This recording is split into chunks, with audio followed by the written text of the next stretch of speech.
Assalamualaikum warahmatullahi wabarakatuh. Alhamdulillahirrabbilalamin. Asyhadu an la ilaha illallah wa asyhadu anna Muhammadan Pas berangkatan, awalnya kan saya nggak nyangka. Rupanya kelompoknya cuma 3 orang. Wah, tapi pas diceritain, rupanya ada tahun lalu juga malah lebih dikit dari ini. Ya, jadi ya seru aja sih. JS itu seperti apa, kemudian dakwah di kampus itu seperti apa, dan dengan mengikuti ini teman-teman akan tahu gitu bahwa sebenarnya kita ini masuk JS itu ada tujuannya. Kita nyampainya alhamdulillah dengan selamat pada malam hari. Setelah bangun tidur, kami mengadakan sholat Lailatul Maid dengan teman-teman, kemudian dilanjutkan dengan sholat subuh, kemudian ada kutum dari teman peserta. Karakteristik yang akan saya bahas adalah kita harus mengislamkan akidah kita. Kan syarat pertama pengakuan sebagai muslim dan sebagai pemeluk agama ini adalah hendaklah akidah seorang muslim adalah akidah yang benar dan sahih dan selaras terhadap yang berada di Al-Quran dan Sunnah. Kemudian kita harus mengimani dilanjutkan olahraga. Kemudian ada materi pertama yang diisi oleh Ustadz Anton mengenai problematika umat dan konsep diri. Kemudian pada problematika umat ternyata banyak sekali kompleksitas permasalahan umat muslim, terutama baik yang ada di luar negeri maupun yang ada di dalam negeri sendiri. Bagaimana cara kita melakukan mencari solusi terhadap problematika umat sendiri. Maka ketika kita bicara umat, teman-teman harus memahami satu poin mendasar bahwa yang namanya umat itu berarti komponennya banyak. Oke? Bukan kamu saja atau bukan kamu dengan komunitasmu saja, tetapi kita berbicara dalam konteks semua orang Islam. Saya katakan kalau ada Syiah gitu bagian dari umat ya? Gimana ya? Sederhana ya, secara sosiologis mereka adalah Islam ya. Meskipun secara akidah bisa dihukumi di luar, tapi bagi orang luar, orang masih menganggap Syiah ini bagian dari umat Islam. Maka ini problem yang harus diselesaikan juga ya. Mengenai konsep diri itu artinya bahwa kita harus mengetahui apa itu kita, apakah sifat-sifat kita, dan bagaimana menggali potensi kita.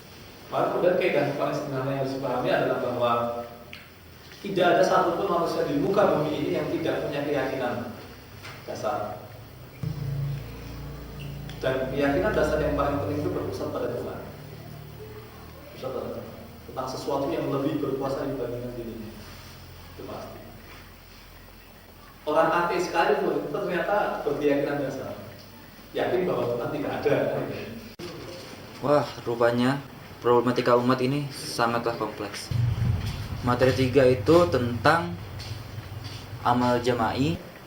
Nanti ada 2 jenis orang hasil dari didikan atau dakwah.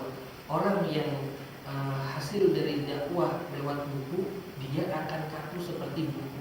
Buku itu kan ya sangat dan dilihat itu kan kaku sekali. Maka dia kalau misalkan dalam proses kehidupan, menjalani kehidupan hitam putih seperti itu. Nah, kalau itu sudah salah udah saklek gitu. Berbeda dengan dia belajar dengan belajar sebagaimana ya tadi prosesnya seperti seorang guru, seorang ayah, seorang ibu, seorang teman. Maka di situ ada keluasan. Saya menjadi lebih termotivasi untuk menyebarkan dakwah lebih dan lebih lagi.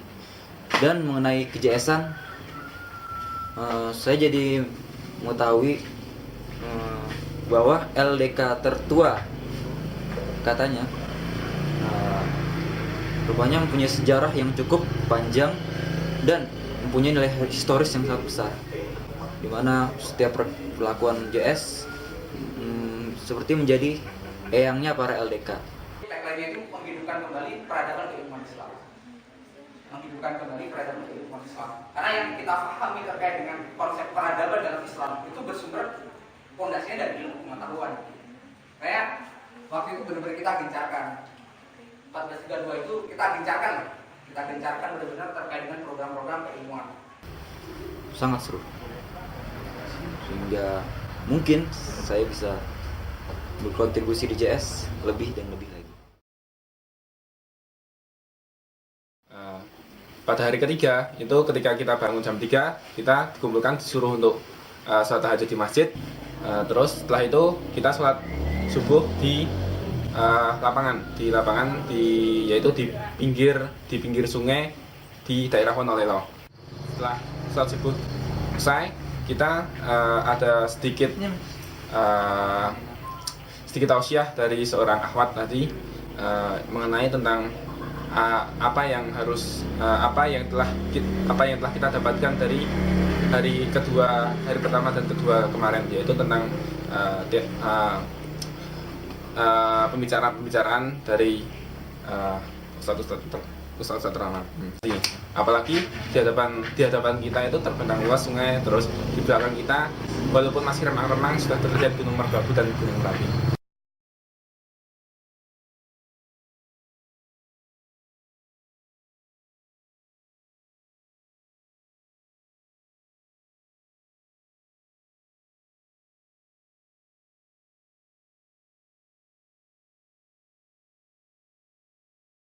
Setelah itu kita olahraganya juga di lapangan tempat kita sholat.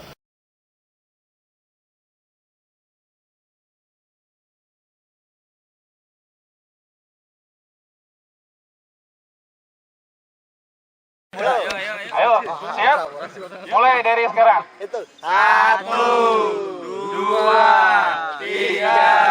Setelah itu antara Ikhwan dan Akhwat disendirikan, kami nge-games sendiri antara Ikhwan sendiri dan Akhwat sendiri. Bersama-sama tepuk JS.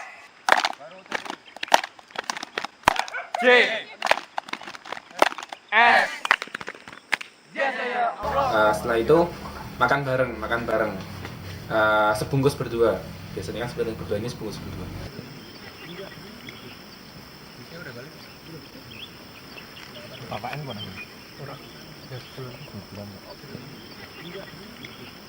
Terus setelah makan bareng kita siap-siap untuk outbound, dan ternyata pada waktu itu kami, saya terus ada 2 orang teman saya yang juga jadi panitia itu disuruh menjadi peserta untuk menjadi rival peserta yang sebenarnya.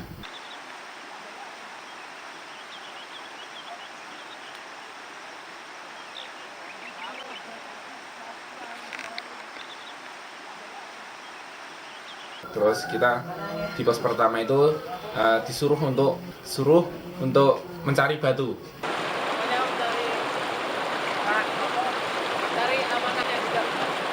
Memang sepele, tetapi itu punya makna yang dalam. Yang games itu namanya mencari amanah yang hilang. Jadi batu itu diumpamakan sebagai amanah, dan setelah dilemparkan ke air yang mempunyai arus yang deras, kita suruh mencari.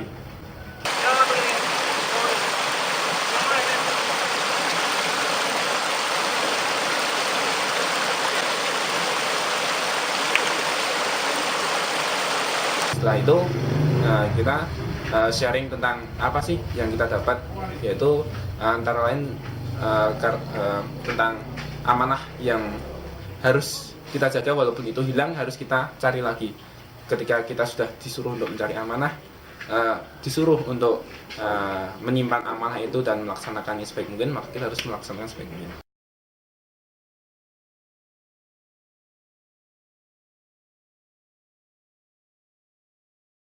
Lalu setelah itu di pos kedua kami harus challenge bekerja sama, cooperation, tentang kita harus merangkak di arus air cepet-cepetan.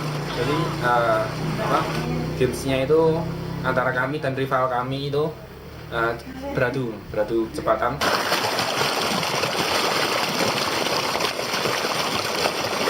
Selanjutnya, setelah dari pos 2 kita lanjut ke pos 3.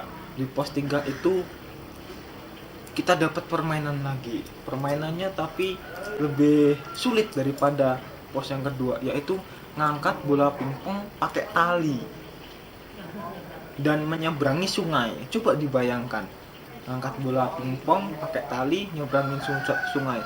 Sangat sulit. Tapi dari permainan itu juga saya juga mendapatkan pelajaran kalau berdakwah itu haruslah seimbang, nggak boleh ke kanan, nggak boleh ke kiri. Dan pastinya dalam berdakwah itu banyak cobaan, halangan dan rintangan yang akan kita lewati.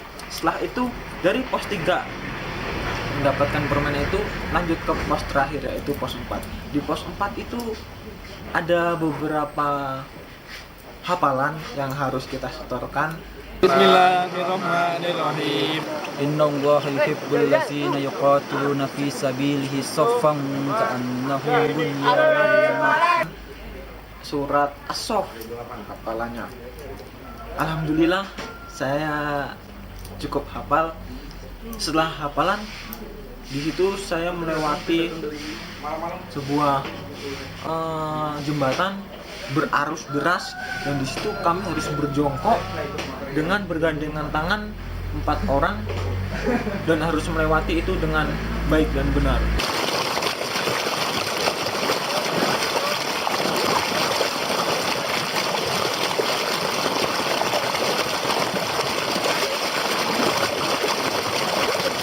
Sangat sulit tapi amat seru. Lalu yang terakhir tentang pelatihan.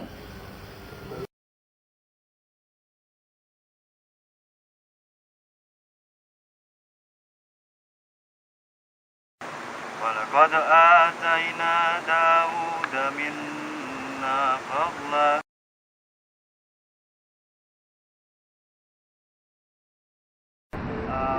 Terutama di materi, di konsep diri, di mana saya termotivasi untuk menguatkan diri saya, terutama akidah dan lain-lain yang menjadikan saya seorang muslim yang bisa menegakkan kalimat Allah.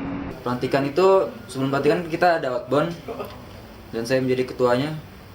Saya merasa bertanggung jawab terhadap anggota kelompok saya yang notabene kelompoknya cuma 3 orang.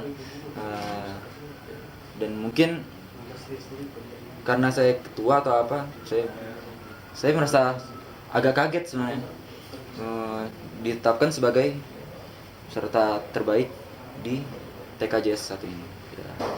Saya apresiasi atas penghargaannya. Semoga penghargaan itu berdampak ke saya sendiri untuk berkontribusi lebih dan lebih lagi di Jamaah Salahuddin UGM.